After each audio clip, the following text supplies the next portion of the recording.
le prix Éthique et Société, dans cette catégorie Éthique et Société, justement, pour ce prix Pierre Simon 2010.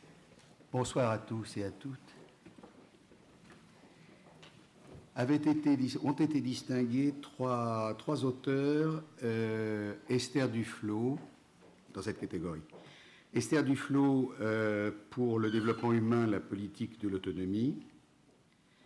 Jean-Paul Marie, Pourquoi la guerre rend fou, diffusé sur France 2, Infrarouge, en juin 2010, à partir du livre éponyme qui était paru chez Lafon. Tout à fait remarquable travail. Et Alexandre Gelien, auteur de Éloge de la faiblesse, de la construction de soi, du métier d'homme et du philosophe nu.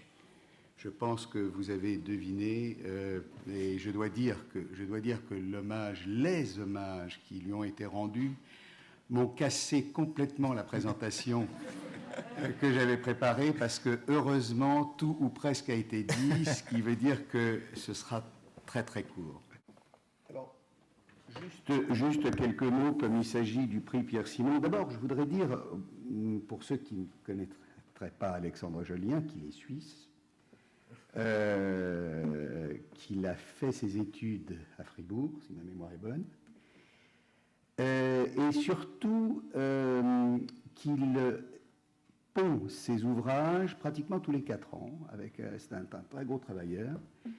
Je voudrais ajouter ceci, c'est que sa thématique a évolué au long de ces 4 ouvrages, et que quelques idées clés sont là, et je voudrais surtout insister sur celle qui nous évoque Pierre Simon.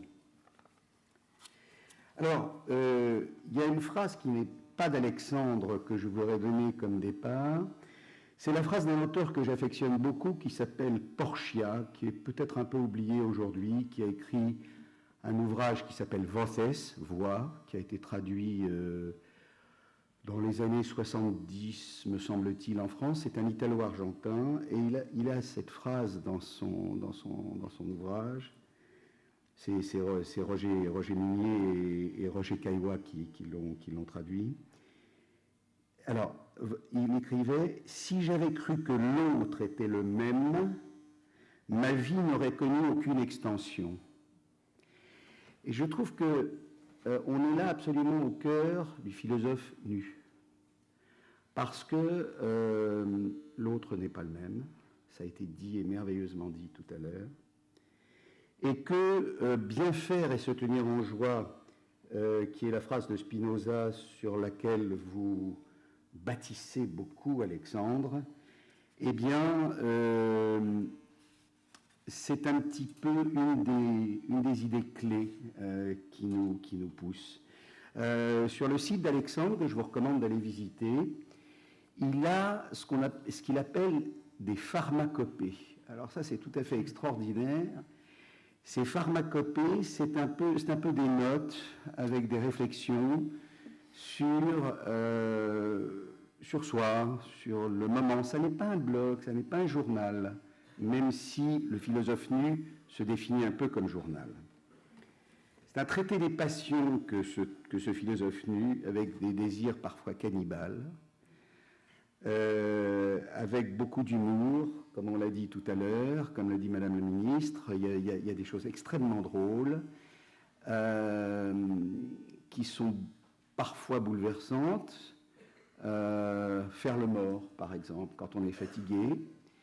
Et puis parfois, complètement spontané, acheter 3 paires de baskets rouges, parce que ça fait plaisir, piquer toutes les pailles du McDo, parce qu'on en a envie en y allant avec les enfants. C'est ça aussi le philosophe nu.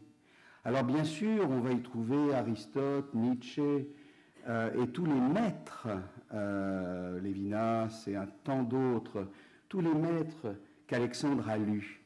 Mais on va surtout trouver une quête de valeurs qui justement font penser à celle de Pierre Simon.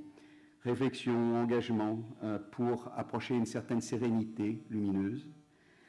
Et je pense que c'est là que réside précisément votre humanité. Je pense, j'espère ne pas ajouter à votre tristesse, puisque j'ai noté que Georges Haldas, votre ami de toujours, est malheureusement passé de l'autre côté.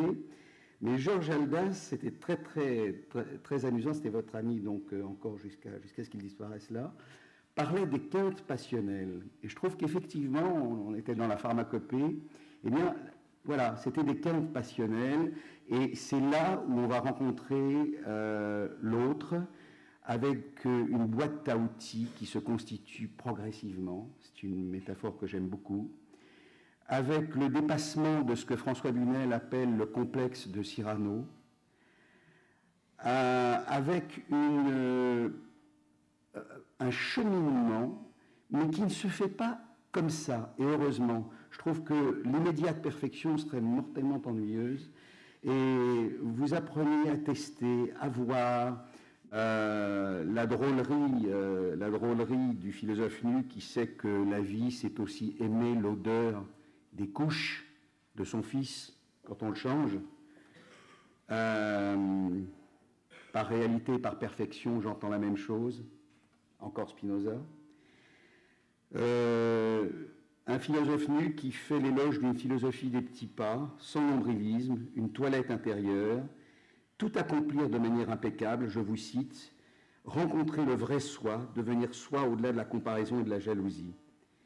Merci de ce philosophe nu, à l'impudeur si pudique, merci de tous vos livres qui nous aident à percevoir la lumière dans le plus obscur, l'espérance dans la joie et la confiance dans la vie, dans cette vie avant toute chose dont parlait une des autres lauréates. Merci à vous, Alexandre.